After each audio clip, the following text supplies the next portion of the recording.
Match fixing করে match জিতেছে Mumbai Indians. টসটা 100% fix ছিল, ওই জন্যই তো এই ম্যাচটা কেকেআর হেরে গেল, না হলে এই ম্যাচটা কেকেআরই জিততো। আগে হ্যাঁ, ঠিকই শুনছো তোমরা, 100% এই ম্যাচটা ফিক্স ছিল, মুম্বাই ইন্ডিয়ান্স এই ম্যাচে ফিক্সিং করেছিল।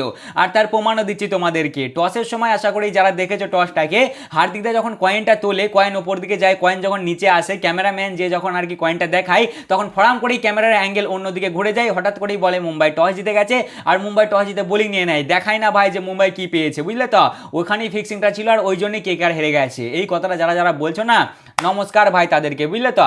মাথাটা ঠান্ডা করে বলো, তোমাদের টিমের দোষ ছিল না, ছিল কি না বলো ভাই, ঠিক আছে? দেখো খেলায় হার জিত লেগে থাকে, বাট এরা যেভাবে হেরেছে না, এদেরকে কিছু বলার নেই, বুঝলে তো? ক্রেডিটটা সম্পূর্ণ এমআইকে দিতে হবে। সবার প্রথমেই আসা যাক কেকেআরের ব্যাটিং এর দিকে। টসকে গুলি মারো, টসকে ছাড়ো, যা হওয়ার হবে। স্টার্টটা তো ভালো হয়েছিল, স্টার্টটা ভালো হয়েছিল কিনা, 8 ওভারে মেরে দিয়েছিল তো 100। তারপর মাঝে রঘুবংশী আর তোমার ওই আজিঙ্ক্যার মধ্যে পার্টনারশিপটা কত রানের হলো? 28 বলে 36 রানের। ওটা চলে?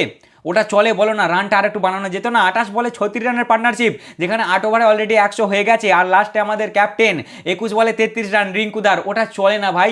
হ্যাঁ মানছি, চলো বুমরা ছিল সেই জন্য রানটা হয়নি, 220 রান হয়েছে, ঠিক আছে ভাই, ঠিক আছে। কিন্তু বোলিং তো আমরা দেখলাম, শার্দুলকে দেখে কিছু শেখা উচিত ছিল কি না বলো? এইবার আসা যাক ব্যাটিংয়ের দিকে। মুম্বাই যাভাবে শুরুয়াত করেছিল, ওরা শুরুয়াতেই ম্যাচটা জিতে গেছে, ঠিক আছে? ভ্যাবা বারোরা সমানে মার খাচ্ছে, আর সমানে ভ্যাবা বারোরাকে দিচ্ছে। ভ্যাবা বারোরা হর্ষিত নয়, ভ্যাবা বারোরা তোমার মিচেল স্টার্ক নয়, ভ্যাবা বারোরা মুস্তাফিজুর রহমান নয়।